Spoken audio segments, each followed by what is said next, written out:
हाँ जी, तो स्टूडेंट्स ये रही आपकी एग्जांपल नंबर 8.1 जो मैंने आपको प्रीवियस लेक्चर में बताया था मैग्नीट्यूड के बारे में और एंगल कैसे निकालते हैं रूट लोकस को फाइंड आउट करने के लिए। ये उसी के रिलेटेड एक एग्जांपल है 8.1। तो चलिए स्टार्ट करते हैं। देखिए वो कह रहा है कि गिवन एफ ऑफ एस, यानी आपके पास जो ट्रांसफर फंक्शन की फॉर्म में एक फंक्शन है वो है s+1 over S into s+2। ठीक है जी, वो कह रहा है फाइंड करें एफ ऑफ एस को at the point S is equal to -3 + j4, यानी कि आपने इस फंक्शन को, ये पता नहीं कौन से पॉइंट पे, we don't know about that. ठीक है, हम इसके बारे में नहीं जानते, बट वो कह रहा है इस पॉइंट के ऊपर मुझे एफ ऑफ एस को फाइंड आउट करके दें। तो रूट लोकस को सबसे पहले हम यहाँ पे ड्रा करेंगे और मेरे ख्याल में उसको भी ड्रा करने से पहले आपको बच्चों ये पता होना चाहिए यहाँ पे जीरो किस पॉइंट पे बन रहा है, यानी कि एस की कौन सी वैल्यू है जिस पे जीरो आ रहा है और एस की कौन सी वैल्यू जहाँ पे पोल बन रहा है। ये आपका रफ अमल का एक हिस्सा है। ठीक है, ये आपके माइंड में होना चाहिए। -1 देखो बच्चों, अगर मैं इसकी वैल्यू पुट करता हूं तो मुझे जीरो मिलेगा। ये मैंने प्रीवियस वीडियो के कंसेप्ट में भी बता दिया था। अगर मैं s की वैल्यू 0 पुट करता हूं तो मुझे इन्फिनिटी मिलेगा, यानी कि पोल होगा। ये पोल के लिए है, ऊपर वाला जीरोस के लिए है।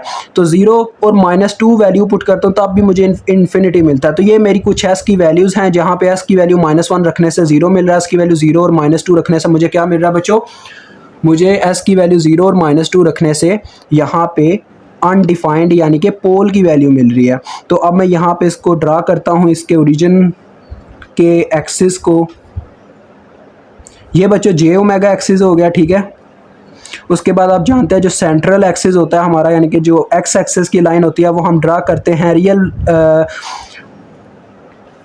रियल एक्सिस के लिए। तो यहाँ पे आपने ज़रा गौर करना, रियल एक्सिस को हम डोनेट करते हैं, यानी कि यहाँ पे प्रेजेंट करने का तरीका होता है सिग्मा। तो सिग्मा हमने लगा दिया। ठीक है, अब आपने वो वैल्यूज़ लेनी है। यहाँ पे 0 की मुझे ज़रूरत है, 1 लेने की ज़रूरत है, 2 आपने वो ना पॉइंट नहीं ऊपर है, यानी कि ऐसे जैसे लाइन्स वगैरह लगाते हैं वो ना लगाइएगा, ये माइनस में सॉरी होंगे, -1 -3 and so on -4।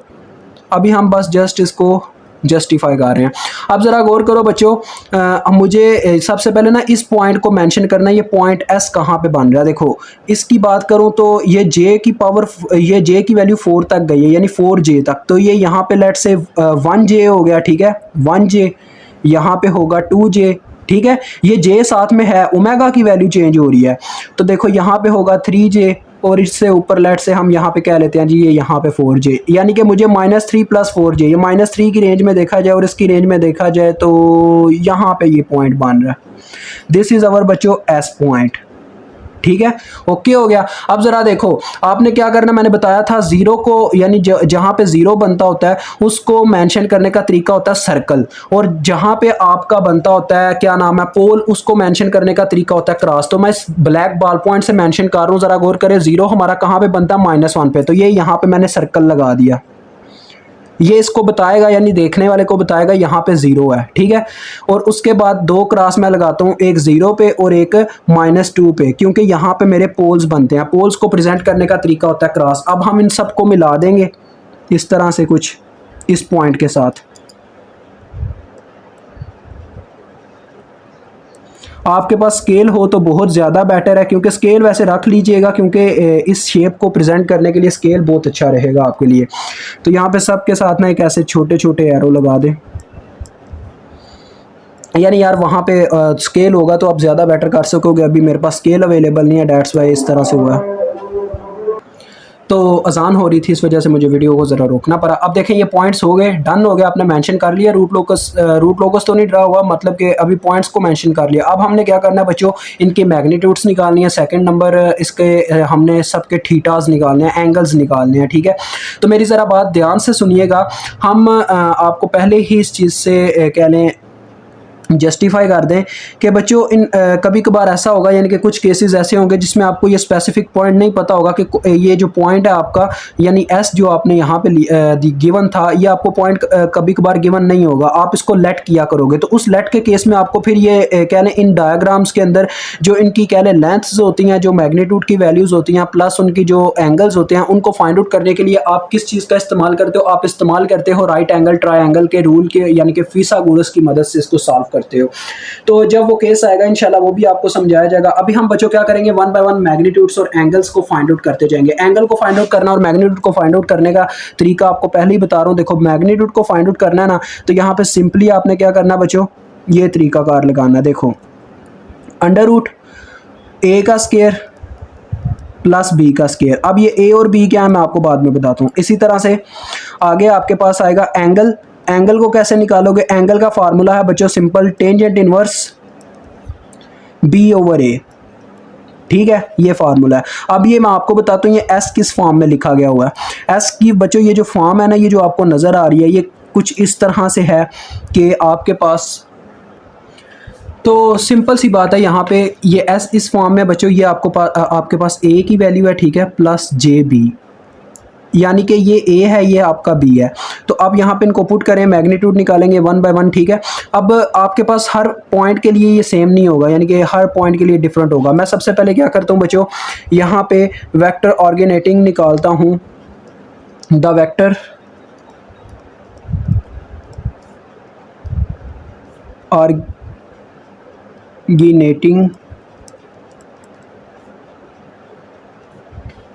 Eight zero, यानी कि बच्चों वो वेक्टर जो हमारा ज़ीरो के लिए बन रहा है किस पॉइंट पे, यानी कि जहाँ पे ज़ीरो लोकेट है, कौन से पॉइंट के लिए बच्चों? ज़ीरो के ऊपर।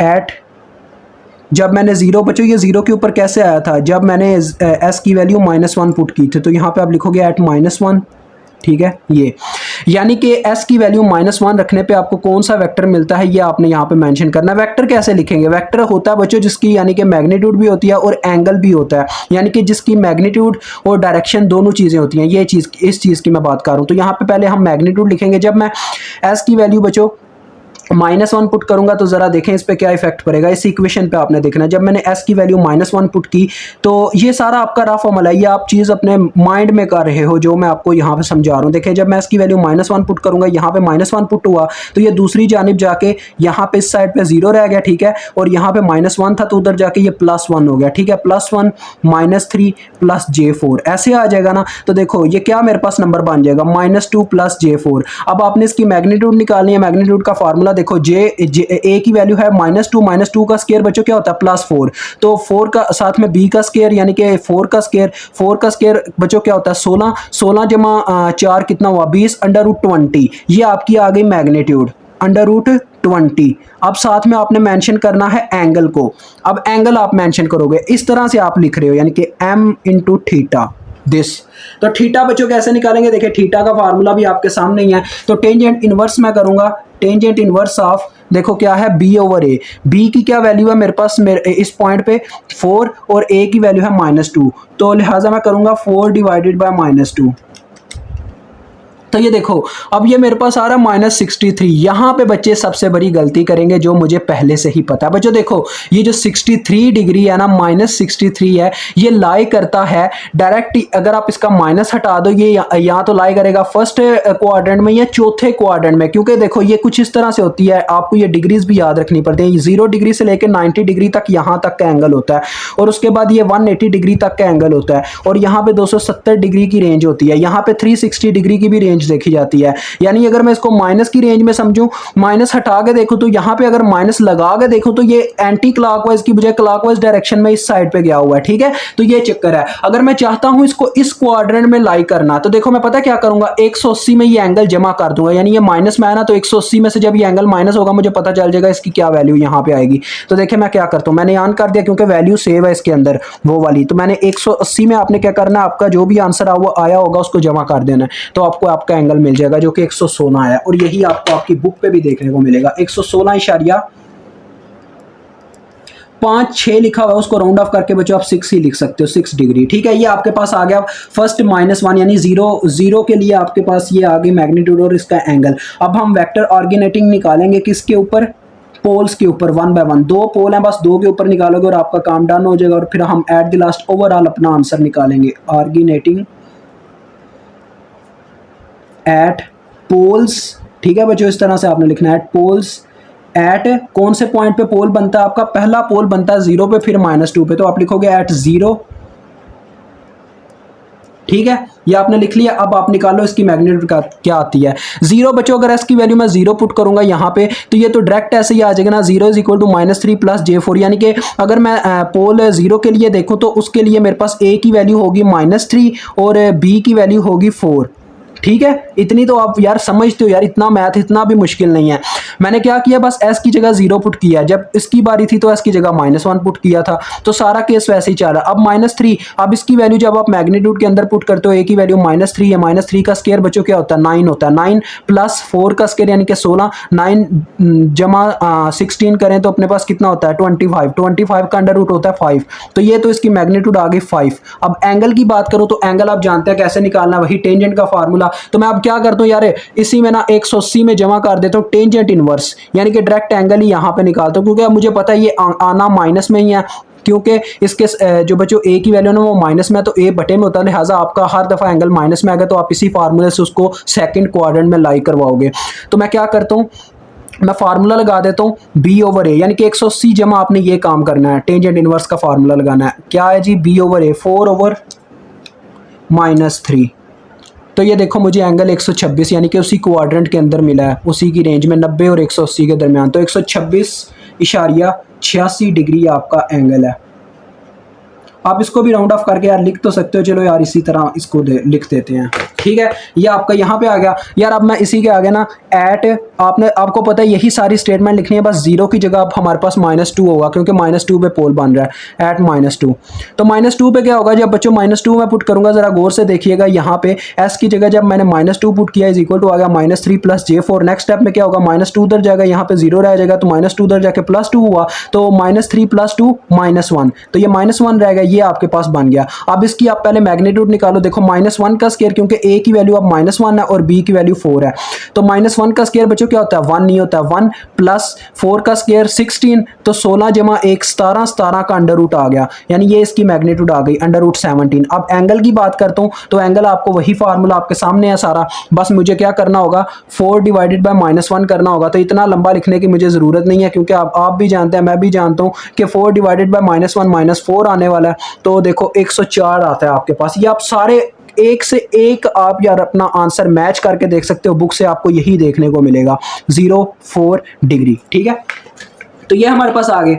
अब आपने क्या करना है, आपने ये नहीं था फाइंड आउट करना, आपने मेन चीज फाइंड आउट करनी थी, तो वो ये था कि आपने f(s) को फाइंड आउट करना था, किस पॉइंट पे, s पॉइंट पे, इसके अकॉर्डिंग, ठीक है यार। उसका आपको मैं सिंपली बताता हूँ, f(s) को फाइंड आउट करने से क्या मुराद है, यानी कि f(s) की आपको मैग्नीट्यूड पता होनी चाहिए और थीटा पता होना चाहिए इस पॉइंट के ऊपर, ये जो आपका s पॉइंट आया हुआ है। तो ये कैसे आप मालूम करोगे, इन तीनों पॉइंट्स की मदद से, ये जो इन तीनों की मैग्नीट्यूड्स आई हैं। अब हम इन तीनों मैग्नीट्यूड्स और पॉइंट्स को मर्ज कर लेंगे। सबसे पहले मैं बच्चों, आप सब जानते हैं ये आपके पास ऐसे ही है, जैसे यार आपको ना सिंपली समझाने के लिए देखो, ये ऐसे ही है m1 × θ1, ठीक है।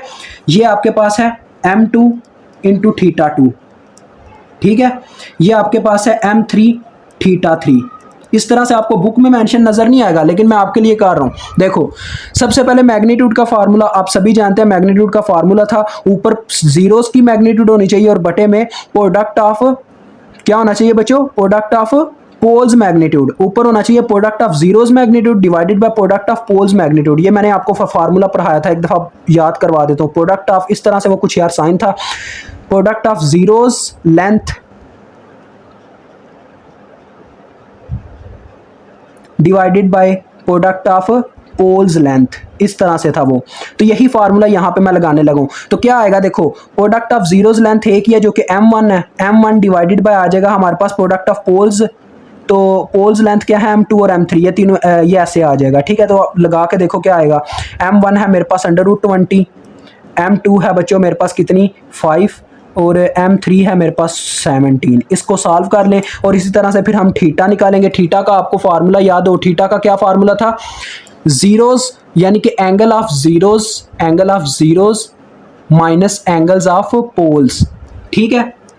तो ये भी आपको काफ़ी सिंपली समझ में आएगा। वो सम ऑफ एंगल्स ऑफ जीरोस था बच्चों, इस तरह से था इसका फार्मूला। मैं आपके लिए लिखूंगा लाजमी फार्मूलाज, क्योंकि आपको पहली दफ़ा समझा रहा हूँ, तो मुझे ये लिखना मेरे लिए एक तौर पे कह लें कि पाबंदी करना आपके हक में। तो ये आएगा देखो, एंगल ऑफ पोल्स, मैं सारे एंगल्स लिखने लगा हूँ, ज़रा देखिएगा। जीरोस के एंगल क्या था 116, फिर माइनस होगा इसमें से पोल्स के एंगल्स 126, फिर इसमें से माइनस होगा 104, तो ये माइनस में आने वाला साफ नज़र आ रहा है एंगल। अभी मेरे पास ये अवेलेबल भी है, कितना आता है ये बच्चों, इसकी मैग्नीट्यूड निकलती है 0.217 और इसका एंगल आता है माइनस में 114.3। ठीक है, तो आप इस तरह से इसका आंसर नहीं लिखोगे, आप लिखोगे यहाँ पे आंसर लिखने का ये तरीका है कि F S is located with this value. हाँ यही होगा यार, वेक्टर रिप्रेजेंटेशन में तो ऐसे लिखेंगे ना। हाँ, आप इसको इस तरह से लिखोगे m into theta is equal to magnitude लिखो बच्चों कितनी आई है 0.217 इंटू फेजर एंगल आपके पास आया -114.3 डिग्री।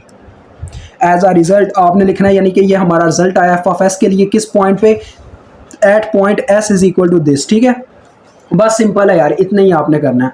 तो मुझे उम्मीद आपको समझ आ गई होगी। अभी तक के लिए इतना ही। खुदा हाफिज़।